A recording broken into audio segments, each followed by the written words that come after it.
तुमको न देख पाऊं पर। भक्त कहता है सब तुमसे देखूं, तुम मेरी आंखों में छिप जाओ, मैं तुम्हारे द्वारा ही सब देखूं, फिर भी तुम्हें न देख पाऊं।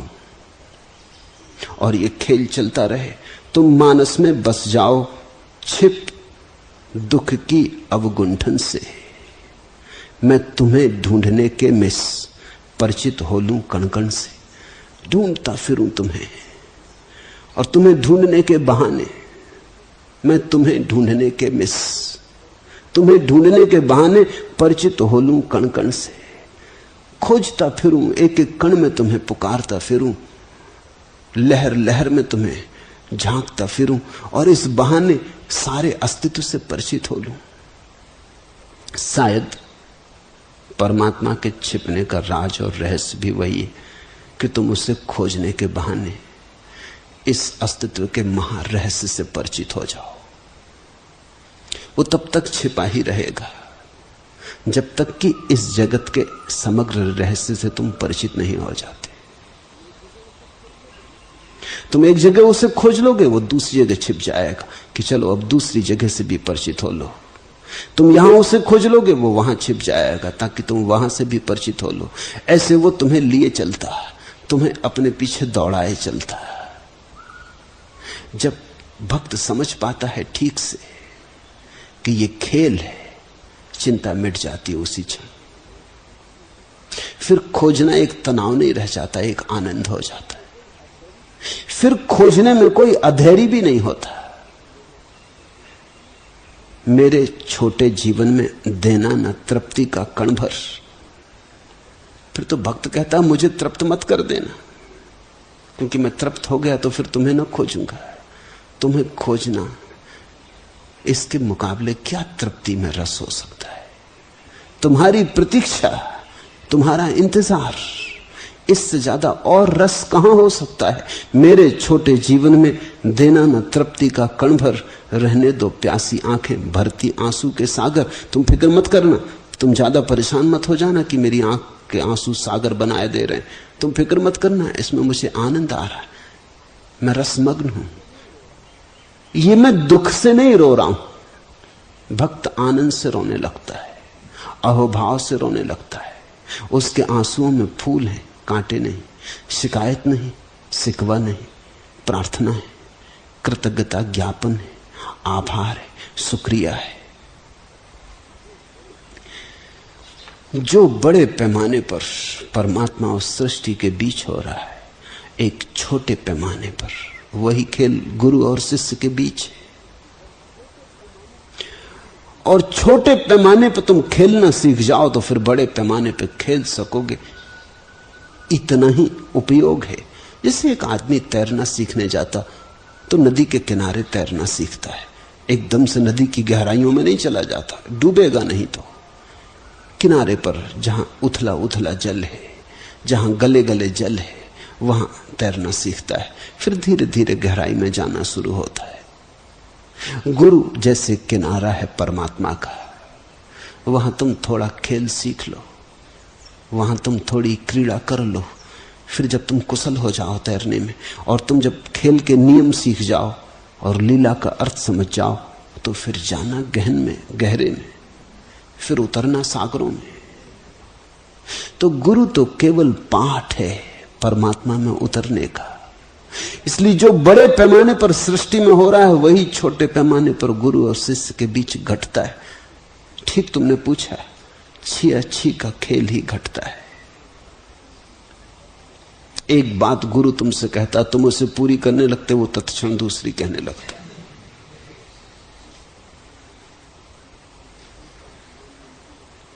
तुम एक बात मानने के करीब आते कि वो सब उखाड़ डालता। तुम घर बनाने को होते कि वो आधार गिरा देता। तुम जल्दी में हो कि किसी तरह हल हो जाए। गुरु इतनी जल्दी में नहीं। गुरु कहता है जो जल्दी हल हो जाएगा वो कोई हल ना हुआ। ये जीवन का ऐसा प्रगाढ़ रहस्य है कि जल्दी हल नहीं हो सकता। ये कोई मौसमी फूल के पौधे नहीं है। ये बड़े दरख्त हैं जो आकाश को छूते, जो हजारों साल जीते, जो चांतारों से बात करते। इनमें प्रतीक्षा है। मैंने सुना है महर्षि काश्यप की पत्नी को बड़ी आकांक्षा थी कि एक ऐसा पुत्र हो जो महासत्व हो। साधारण पुत्र की आकांक्षा नहीं थी। कश्यप की पत्नी थी, साधारण पुत्र की आकांक्षा भी क्या करती, कम से कम कश्यप जैसा तो हो, कश्यप से बड़ा हो, ऐसी आकांक्षा थी। महासत्व हो, बोधिसत्व हो, बुद्ध जैसा हो। तो उसने बड़ी प्रार्थनाएं की। कहते हैं ईश्वर उस पर प्रसन्न हुआ और विनीता उसका नाम था। उसे एक डिंब दिया गया कि उससे महासत्व संतान होगी। लेकिन वो बड़ी हैरान हुई। जैसा नियम होना चाहिए कि 9 महीने में बच्चा पैदा हो, बच्चे की कोई खबर ही नहीं। 9 महीने क्या सालों बीतने लगे। वो बड़ी परेशान हुई। वो जल्दी में थी कि बच्चा होना चाहिए। वो बूढ़े होने के करीब आ गई तो उसने डिंब फोड़ डाला। बच्चा निकला, लेकिन आधा निकला। जो बच्चा पैदा हुआ, पुराणों में उसी का नाम अरुण है। वही बच्चा बाद में सूर्य का सारथी बना। अरुण जब पैदा हुआ तो उसने बड़े क्रोध से अपनी मां से कहा कि सुन, तू महासत्व संतान चाहती है, लेकिन महाप्रतीक्षा करने की तेरी कुशलता और क्षमता नहीं। तूने बीच में ही अंडा फोड़ दिया। मैं अभी आधा ही बढ़ पाया हूं। पर मां ने कहा प्रतीक्षा हो गई, सालों बीत गए। तो उस बेटे ने कहा फिर महासत्व संतान की आकांक्षा नहीं करनी चाहिए। फिर साधारण बच्चा चाहिए तो 9 महीने में मिल जाता। महासत्व चाहिए तो महाप्रतीक्षा चाहिए। शिष्य तो बड़ी जल्दी में होते, उन्हें तो लगता अभी हो जाए, कोई दे दे तो झंझट मिटे। तुम्हें रस नहीं है खोज का। गुरु जानता है कि खोज में रस इतना हो जाए जब कि तुम ये भी कह सको कि अब ना भी मिलेगा तो चलेगा। खोज ही इतनी रसपूर्ण है, कौन फिक्र करता, उसी दिन मिलता है। इसे तुम ख्याल में रख लेना, गांठ बांध के। मैं फिर से दोहरा दूं, जिस दिन तुम ये कहने में समर्थ हो जाओगे कि अब तू जान, मिलना जुलने की हमें फिक्र नहीं, लेकिन खोज इतनी आनंदपूर्ण है, हम खोज करते रहेंगे, तू छिपता रहे, उसी दिन खोज व्यर्थ हो गई। उसी दिन छिपने का कोई अर्थ ना रहा।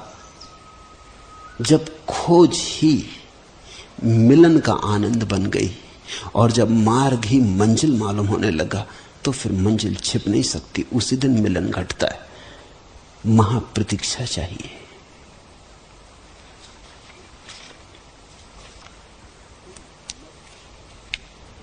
तुम अमर प्रतिज्ञा हो में, पग विरह पथिक का धीमा, आते जाते मिट जाऊं, पाऊं न पंथ की सीमा। पाने में तुमको खोऊं, खोने में समझूं पाना, यह चिर अतृप्ति हो जीवन, चिर तृष्णा हो मिट जाना। मेघों में विद्युत सी छवि उनकी बनकर मिट जाती, आंखों की चित्रपटी में जिसमें मैं आंख न पाऊं।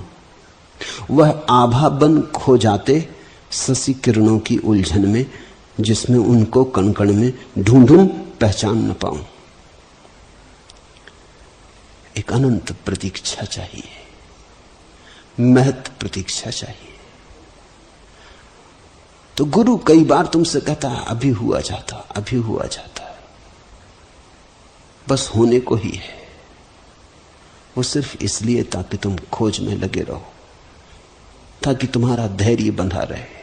पहुंचे पहुंचे गुरु कहता जाता है, ये देखो किनारा करीब आ रहा, पक्षी उड़ते दिखाई पड़ने लगे, देखो दूर किनारे वृक्ष दिखाई पड़ने लगे, अब हम पहुंचते। ताकि तुम्हारी हिम्मत बंधी रहे। तुम्हारी हिम्मत बड़ी कमजोर है, और जैसे ही तुम किसी स्थिति में स्थिर होने लगते हो, किसी मकान के नीचे घर बनाने लगते हो और किसी पड़ाव को मंजिल समझने लगते हो, तत्क्षण गुरु डेरा उखाड़ देता। वो कहता चलो बस हो गया, अभी मंजिल बहुत है, अभी बहुत दूर जाना है, अभी यहां घर नहीं बना लेना है। ऐसी छिया छी चलती। धीरे धीरे तुम इस राज को समझने लगते। अनुभव से ही समझ में आता धीरे धीरे तुम समझने लगते कि वास्तविक बात पाना नहीं है, खोजना है। वास्तविक बात पहुंच जाना नहीं है, पहुंचने की चेष्टा करते रहना। वास्तविक बात यात्रा है, मंजिल नहीं। हालांकि मैं समझता हूं तुम्हारी बड़ी जल्दी है किसी तरह मंजिल मिल जाए, कोई चोर दरवाजा हो वहां से पहुंच जाएं, या कोई रुस्वत चलती हो तो किसी द्वारपाल को रुस्वत दे दें और अंदर हो जाएं, या कोई शॉर्टकट। मगर न कोई शॉर्टकट है, न कोई चोर दरवाजा है, न रुस्वत चलती, न तुम्हारे पुण्य से कुछ होगा, न तुम्हारी तपस्या से कुछ होगा। अनंत यात्रा है परमात्मा। परमात्मा मंजिल है इस भाषा में सोचा कि तुम भूल में पड़ोगे, क्योंकि मंजिल का मतलब है फिर उसके बाद बैठ गए, फिर कुछ भी नहीं। परमात्मा सतत जीवन है, इसलिए बैठना तो घट ही नहीं सकता, यात्रा होती रहेगी। परमात्मा प्रक्रिया है, वस्तु नहीं। वस्तु की तरह सोचोगे तो भ्रांति होगी, भूल होगी। परमात्मा प्रक्रिया है, चलते रहने में, जीते रहने में, बहते रहने में। जैसे नदी बही जाती सागर की तरफ और सागर उड़ उड़ के नदी की तरफ बहता रहता, ऐसे ही साधक खोजते रहते परमात्मा को, परमात्मा साधकों को खोजता रहता। ये खेल छिया छिका है। जिस दिन समझ में आ जाएगा कि खेल है, तनाव समाप्त हो जाएगा, फिर खेल में पूरा मजा आएगा। हम तो ऐसे पागल हैं कि खेल में भी तनाव बना लेते हैं। तुमने देखा दो आदमी ताश खेल रहे हो, कैसा सिर भारी कर लेते, लड़ने मारने को उतारू हो जाते, तलवारें खिंच जाती हैं शतरंज के खेलों में। लोगों ने एक दूसरे की हत्या कर दी शतरंज खेलते हुए, ऐसे पगला जाते। और कुछ भी नहीं है वहां, न हाथी है, न घोड़े हैं, न राजा है, न कुछ, लकड़ी के या बहुत हुए हाथी दांत के, सब नकली हैं। मगर ऐसा रस पैदा हो जाता है कि जी जान की बाजी लग जाती है। लोग खेल में इतनी गंभीरता ले लेते हैं, और साधक वही है जो गंभीरता में भी खेल ले ले। सांसारी वही है जो खेल को भी गंभीर बना लेता है, और सन्यासी वही है जो गंभीरता को भी खेल बना लेता है। तुम अमर प्रतिज्ञा हो में पग विरह पथिक का धीमा। सुनो, तुम अमर प्रतिज्ञा हो में पग विरह पथिक का धीमा। आते जाते मिट जाऊं, पाऊं न पंथ की सीमा। भक्त कहता है पंथ की सीमा कहां पानी, किसको पानी, पाके करना क्या। आते जाते मिट जाऊं, पाऊं न पंथ की सीमा। पाने में तुमको खोऊं, खोने में समझूं पाना। यही छी अच्छी का अर्थ है। यह चिर अतृप्ति हो जीवन, चिर तृष्णा हो मिट जाना। तुम्हें खोजते खोजते मिट जाऊं, तुम्हारी तृष्णा बनी ही रहे, तुम्हारी प्यास जलती ही रहे। मैं तुम्हें पाके तृप्त नहीं हो जाना चाहता, भक्त कहता। भक्त कहता तुम्हारी अतृप्ति इतनी प्यारी।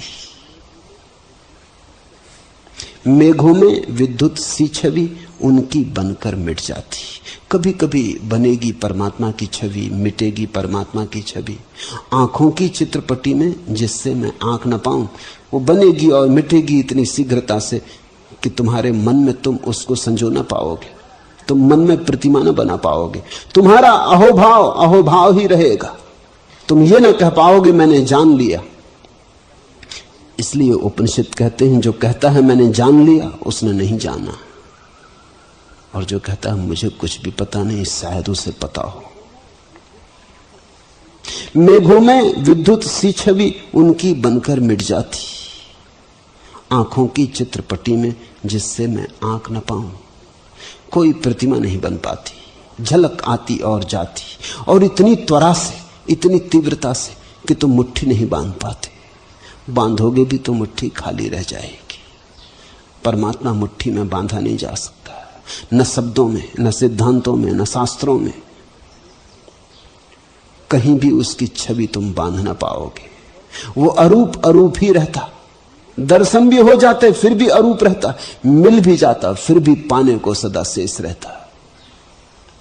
वह आभा बन खो जाते शशि किरणों की उलझन में, जिसमें उनको कण कण में ढूंढूं पहचान न पाऊं। भक्त को जल्दी नहीं, और जिसे जल्दी नहीं जल्दी ही घटना घट जाती, और जिसे बहुत जल्दी है उसे अनंत अनंत काल तक भटकना पड़ता और घटना नहीं घटती। अगर तुम चाहते हो अभी मिल जाए परमात्मा, तो तुम अनंत प्रतीक्षा के लिए राजी हो जाओ। कह दो जब मिलना हो मिल जाना, कुछ जल्दी नहीं। हम खोजते रहेंगे, हम खोज में बहुत तृप्त हैं, हम अतृप्ति में भी बहुत तृप्त हैं। हमारे ये विरह के आंसू भी बड़े आनंदपूर्ण हैं।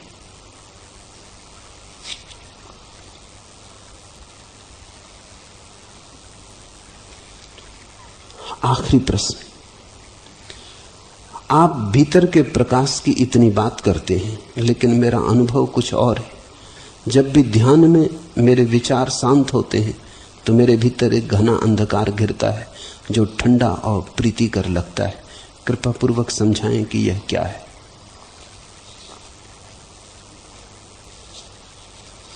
सुबह होने के पूर्व रात गहन रूप से अंधेरी हो जाती, और अंधेरे के गर्भ से ही सुबह का जन्म होता है। तो जब मैं तुमसे निरंतर बात करता हूं प्रकाश की, तुम ये मत समझ लेना कि तुम भीतर जाओगे तो तत्क्षण प्रकाश मिल जाएगा। पहले तो गुजरना पड़ेगा गहन रात्रि से। उसी रात्रि के अंत पर सुबह प्रकाश है। ईसाई फकीरों ने इस अवस्था को dark night of the soul कहा है, आत्मा की अंधेरी रात। सिर्फ ईसाई फकीरों ने ऐसा प्यारा नाम दिया है, किसी और ने नहीं, और बड़ा ठीक किया है। क्योंकि सभी शास्त्र, कुरान, वेद, उपनिषद परमात्मा के प्रकाश रूप की बात करते, वो आत्यंतिक बात है। लेकिन जब साधक भीतर उतरेगा तो प्रकाश एकदम से नहीं मिलता, और अगर एकदम से मिलता हो तो जरा संदेह करना, क्योंकि वो प्रकाश कल्पना का होगा, वास्तविक नहीं हो सकता। वो तुमने सुन सुन के शास्त्रों में पढ़ पढ़ के कि परमात्मा प्रकाश रूप है, प्रकाश रूप। और कई तो ऐसे पागल हैं जिनका हिसाब नहीं। 4-6 दिन पहले एक व्यक्ति ने संन्यास लिया। उन्होंने कहा कि मैंने बाल योगेश्वर से दीक्षा ली है। तो वो उन्होंने मुझे समझाया था कि आंख को अंगूठों से दबाने से प्रकाश का अनुभव होता है। बड़ा अनुभव होता है, मैं दबाता हूँ आंख, बड़ा अनुभव होता है। तो वो जारी रखूं कि बंद करूं? अब क्या पागल हो, आंख को दबाओगे अंगूठे से तो तिलमिलाहट पैदा होने से रोशनी मालूम होती है। तो किसी को भी मालूम होती है, उससे अध्यात्म का कोई संबंध। कोई भी आंख को जोर से दबाएगा तो तिलमिलाहट पैदा होती, तिलमिलाहट से रोशनी मालूम होती। वो रोशनी तो सिर्फ आंख के दबाने के कारण मालूम हो रही। इसको तुम आध्यात्मिक प्रकाश समझ रहे हो, और वो 2 साल से यही काम कर रहे हैं। उसमें उनकी आंखें भी खराब हो गई, क्योंकि जब बहुत आंखों को दबाओगे और फिर धीरे धीरे रस आने लगा तो फिर और ज्यादा दबाने लगे, क्योंकि जितना दबाओ उतनी प्रकाश दिखाई पड़ता है। गजब हो रहा है।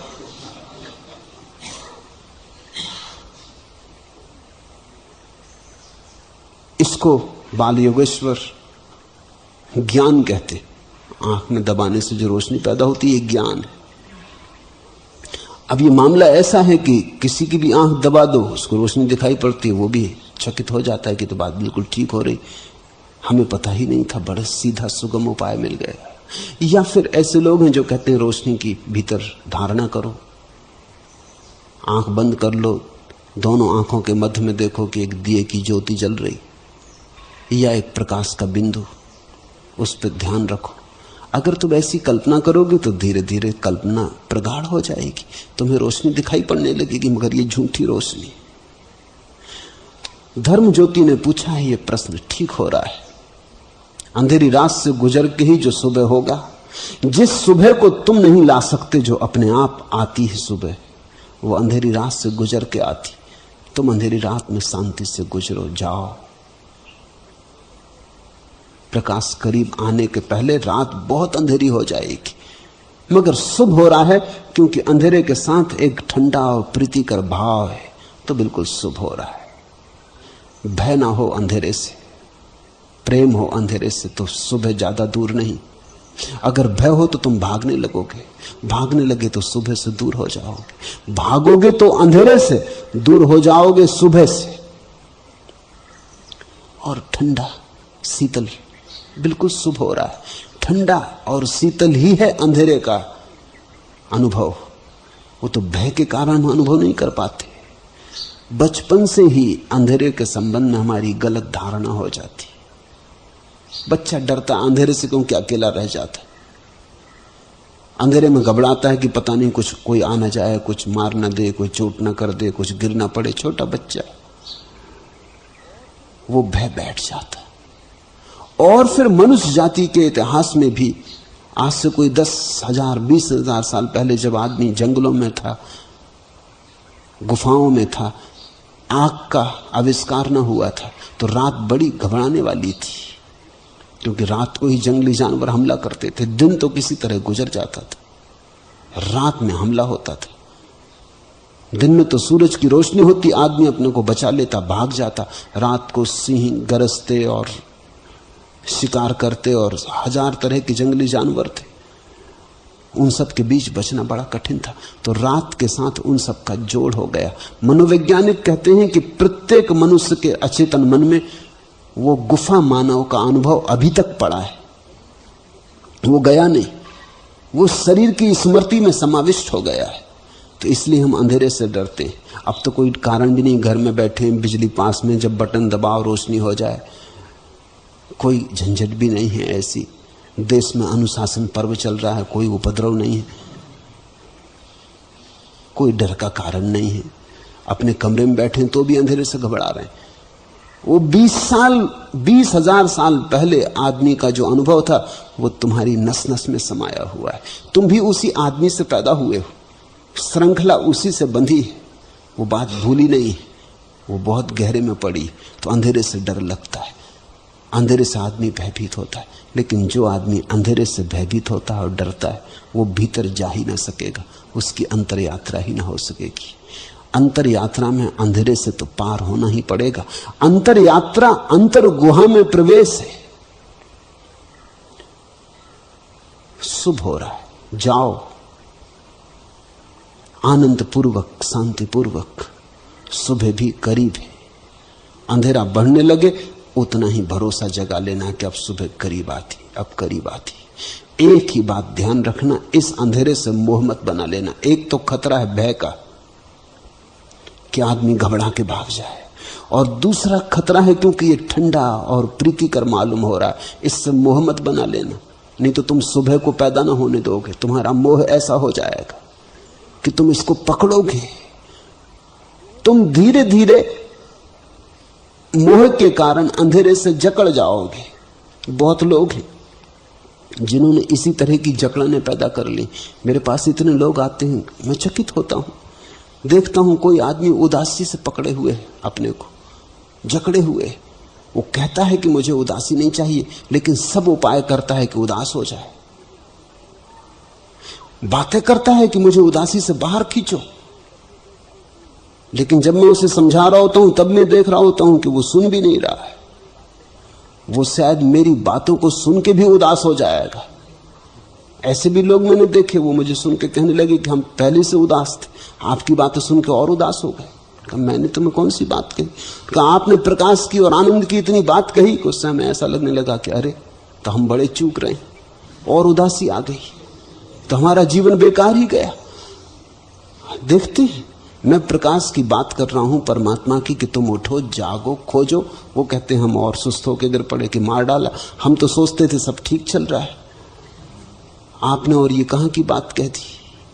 इससे हम और भी उदास हो गए।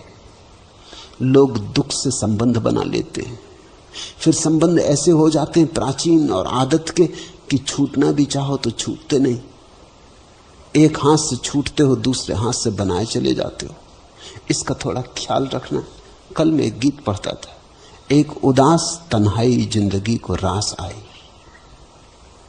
कुछ लोग हैं जिन्हें उदासी और अकेलापन रास आ जाता, क्योंकि किसी के साथ रहो तो झंझट तो आती। तुम जानते हो साथ यानी झंझट, इसलिए तो आदमी सांस से भागता है। किसी के भी साथ रहो तो थोड़ी बहुत झंझट होगी, क्योंकि जहां दो बर्तन हुए थोड़ी आवाज कलह होना शुरू होती, वहीं चुनौती भी है। लेकिन इससे आदमी डर सकता है, भाग सकता है कि इससे तो अकेले बेहतर, अकेले राम, कोई झंझट नहीं। मगर अकेले राम तो हो गए, लेकिन चुनौती नहीं रही, सीता नहीं रही, रावण नहीं रहे। अकेले राम तो हो गए, लेकिन रामलीला खत्म। तो तुम तो राम से भी ज्यादा समझदार हो गए। राम का सारा व्यक्तित्व निखरा, क्योंकि अकेले राम नहीं थे। बड़ी चारों तरफ जीवन की संघर्ष की स्थिति थी, उसमें से व्यक्तित्व निखरता है। तो अकेले में एक तरह की मुर्दा शांति है। एक उदास तन्हाई जिंदगी को रास आई, दिल में तेरी चाहत भी लेके रंगे यास आई। आस की सके बाई क्यों न मेरे पास आई। कितने जाम खाली हैं, कितने जाम छलके, इसकी फजाओं में वहम के महल के, हुस्न की जियाओं में सोच के धुंधल के, मेरी आरजुओं के रंग कितने हल्के। आह क्यों मेरी फितरत रोशनी से घबराई। आह क्यों मेरी फितरत रोशनी से घबराई। खलअतों की सैदाई जलवतों से शर्माई। एक उदास तन्हाई जिंदगी को रास आई। तुम कहीं इस उदासी से रास मत आ जाना, इस उदासी से संग साथ मत बना लेना, इस उदासी से गठबंधन मत कर लेना, इस उदासी से विवाह मत कर बैठना। ये ठंडी है और प्रीतिकर है। आह क्यों मेरी फितरत रोशनी से घबराई। और अगर इससे तुमने बहुत संबंध बना लिया तो फिर तुम रोशनी से घबराने लगोगे। कुछ लोग हैं जो अंधेरे से घबराते, अंधेरे से घबरा के भागते हैं तो रोशनी तक नहीं पहुंच पाते। फिर कुछ लोग हैं जो रोशनी से घबराने लगते हैं, क्योंकि अंधेरे से उनका प्रेम बन जाता। जिसने पूछा है धर्म ज्योति ने, उसके लिए खतरा है, इसलिए मैं कह रहा हूं। उसके लिए खतरा है कि वो इस अंधेरे, उदासी, शांति से कहीं बहुत ज्यादा संबंध न बना ले। अगर ये संबंध ज्यादा बन गया तो फिर सुबह हो सकती थी जो सुबह वो भी ना हो पाएगी। इसलिए गुजरो अंधेरे से, आनंद से गुजरो, गीत गुनगुनाते गुजरो। अंधेरा निश्चित ही ठंडा और शीतल है, बड़ा विश्रामदायी है, लेकिन ख्याल रखना, अंधेरा केवल गर्व है उजाले का, अंधेरा केवल निषेध है। विधेय तो प्रकाश है, पहुंचना तो प्रकाश पर है। अंधेरे से गुजरो, अंधेरे में निखरो, नहाओ, लेकिन जाना तो प्रकाश पर है। अगर कोई व्यक्ति अंधेरे में ही रह जाए तो शांत तो हो सकता है, लेकिन उसके जीवन में प्रेम पैदा ना होगा। बुद्ध ने कहा है, अगर ध्यान लग जाए और करुणा पैदा ना हो तो समझना कि कहीं कुछ चूक हो गई, होते होते बात रह गई। अंधेरे में आदमी ध्यान को तो उपलब्ध हो सकता है, लेकिन जब प्रकाश का उदय होगा तभी प्रेम को उपलब्ध होगा। और जब ध्यान और प्रेम दोनों एक साथ फलते, तभी व्यक्ति के वृक्ष में फल और फूल दोनों आए, तभी कोई वस्तुतः सफल और सुफल हुआ। धर्म ज्योति को खतरा है, क्योंकि वो प्रेम से बड़ी डरी हुई है। उसने जीवन में प्रेम जाना नहीं, वो पहले से कुछ गलत गुरुओं के चक्कर में पड़ गई, जिनने समझा दिया कि प्रेम पाप है, जिनने समझा दिया कि शरीर पाप है, जिनने समझा दिया कि संबंध संसार है, इससे तो पार जाना है। उन्होंने उसे बहुत घबरा दिया, उनसे वो छूट भी गई, लेकिन बड़े गहरे अचेतन में उनकी धारणाएं अब भी पड़ी रह गई। इसलिए इस बात का डर है कि कहीं प्रकाश से गठबंधन ना बन जाए। तो ध्यान रखना, रोशनी से घबराना मत। रोशनी करीब आए तो आंख बंद मत कर लेना, रोशनी करीब आए तो दरवाजा बंद मत कर लेना। क्योंकि परमात्मा के मार्ग पर भला अंधेरा हो, परमात्मा की उपलब्धि पर प्रकाश है।